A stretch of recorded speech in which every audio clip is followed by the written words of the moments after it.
হচ্ছে তত্ত্বাবধায়ক সরকার ব্যবস্থা ফিরে আসতে হবে, তাহলে সুষ্ঠু নির্বাচন হবে। কিন্তু সুষ্ঠু নির্বাচন হলে গণতান্ত্রিক উত্তরণ হবে তা নিশ্চিত করা যায় না। এর জন্য কতগুলো সুদূর প্রসারী সংস্কার করতে হবে। তার মধ্যে আমাদের তার মধ্যে অন্তর্ভুক্ত আছে যেগুলো জুলাই জাতীয় সনদে স্বাক্ষরিত, জুলাই জাতীয় সনদে।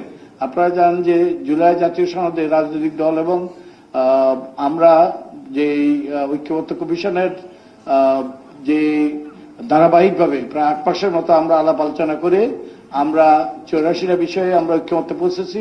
তার মধ্যে 48টা বিষয়ে গণভোট হবে আর 36টা বিষয় যেটা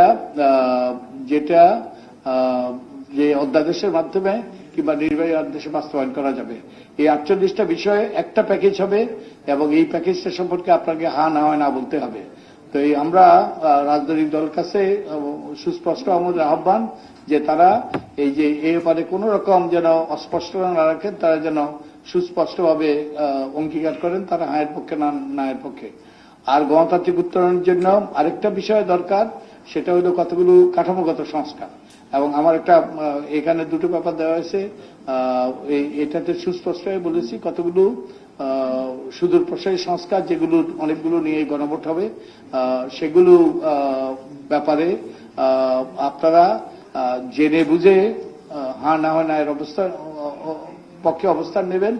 এবং এই হা জয়যুক্ত হওয়া মানে সংস্কার হওয়া, না জয়যুক্ত হওয়া মানে সংস্কার না হওয়া।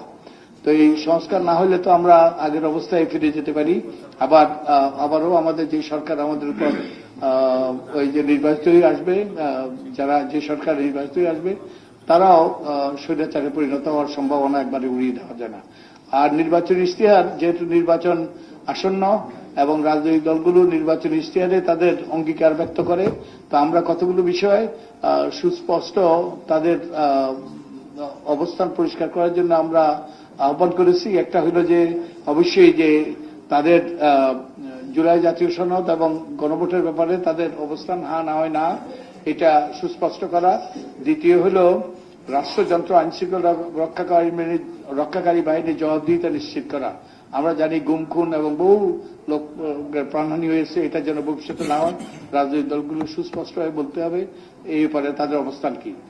গণতান্ত্রিক প্রতিষ্ঠানগুলোকে প্রাতিষ্ঠানিক রূপ দেওয়া, আমাদের নির্বাচন কমিশন থেকে আরম্ভ করে অনেকগুলোই দলীয় হয়ে গেছে, এগুলো যাতে নির্দলীয় ব্যক্তিদেরকে এগুলোতে নিয়োগ দেওয়া হয় এবং এগুলো যাতে কার্যকারিতা প্রদর্শন করতে পারে, এই ব্যাপারে আমরা রাজনৈতিক দলগুলোর অঙ্গীকার চাই। গণতান্ত্রিক ও স্বচ্ছ রাজনৈতিক দল, গণতন্ত্র প্রতিষ্ঠিত হবে না যদি রাজনৈতিক দল স্বচ্ছ না হয় এবং গণতান্ত্রিক না হয়।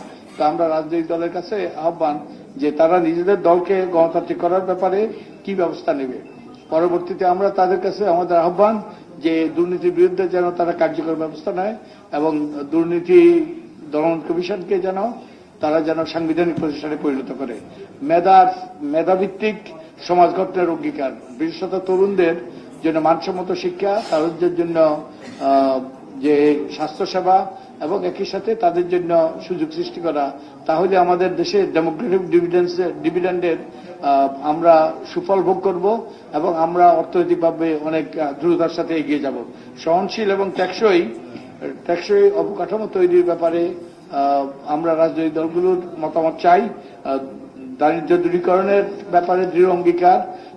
আমাদের দেশে ব্যাপক বৈষম্য, এই বৈষম্য দূর করার জন্য আমাদের দারিদ্র্য দূরীকরণের ব্যাপারে আমাদের দলগুলো কি অবস্থান সেটা সুস্পষ্ট করা দরকার। শক্তিশালী স্থানীয় সরকার প্রতিষ্ঠানের কোনো বিকল্প নেই। আমাদের বিকেন্দ্রীকরণ, আমাদের যে অর্থনৈতিক বিকেন্দ্রীকরণ এবং প্রশাসনিক বিকেন্দ্রীকরণের জন্য আমরা তাদের কাছ থেকে সুস্পষ্ট অঙ্গীকার চাই। আমরা চাই যে বৈশ্বিক প্রেক্ষাপটে বাংলাদেশের অবস্থান এবং তারা আমাদেরকে নতজানু পররাষ্ট্র নীতি হবে নাকি আমরা স্বাধীন পররাষ্ট্র নীতি গঠন করব, চর্চা করব, সেটা তাদের কাছ থেকে আমরা জানতে চাই। এবং স্বাস্থ্যসেবা তার যেন ন্যায়সঙ্গত হয়, সহজলভ্য হয়, এটাও তাদের কাছ থেকে আমরা আহ্বান করি। এবং আমাদের পরিবেশ রক্ষা, জলবায়ু পরিবর্তন, বৈশ্বিক উষ্ণতার প্রেক্ষাপটে আমাদেরকে সুস্পষ্টভাবে বলতে হবে, কারণ বাংলাদেশ যে জলবায়ু পরিবর্তন এবং এই পরিবেশের ক্ষেত্রে চরম ঝুঁকিতে আছে। তা আমাদের আকাঙ্ক্ষা যে রাজনৈতিক দলগুলো এরপরে সুস্পষ্ট অঙ্গীকার করবে তারা কি করবে। এবং আর সবচেয়ে শেষ কথা হলো আমাদের গণতান্ত্রিক মূল্যবোধের ব্যাপক অবক্ষয় ঘটেছে। আমাদের যে রাজনীতিটা ব্যবসায় পরিণত হয়েছে, রাজনৈতিক সংস্কৃতিতে গুরুতর অবনতি ঘটেছে। রাজনীতিটা ব্যবসায় পরিণত হয়েছে। এখন রাজনীতির মাধ্যমে সংসদ সদস্য হওয়ার মাধ্যমেই যে অর্থবিত্তের মালিক হওয়ার মোক্ষম উপায়। এই জন্যই কিন্তু আমরা যেটা দেখছি, ছলে বলে কলে কৌশলে এমপি হওয়ার জন্য অশুভ প্রতিযোগিতা। অর্থাৎ ওই রবীন্দ্রনাথের ভাষা দিয়ে বলা যায়, তোরা যে যা বলিস ভাই, আমার এমপি হওয়া চাই। কারণ এর মাধ্যমেই কিন্তু তারা অর্থবিত্তের মালিক হওয়ার নিঘাত সুযোগ। তো আমরা এখানেই শেষ করছি। আপনাদেরকে সকলকে ধন্যবাদ। আমাদের অনেকক্ষণ ধরে আলাপ আলোচনা হলো। আমি আশা করি এর মাধ্যমে কিছু আলো ছড়িয়েছে। আমরা উষ্ণতার পরিবর্তে যে অস্পষ্টতার পরিবর্তে কিছু আলো ছড়িয়েছে এবং আমরা রাজনীতির কাছ থেকে যেই কথাগুলো শুনেছি সেগুলো আমাদেরকে সহায়তা করবে আমাদের ভোট কেন্দ্রে গিয়ে আমাদের সিদ্ধান্ত গ্রহণের ব্যাপারে। আপনাদেরকে সকলকে ধন্যবাদ।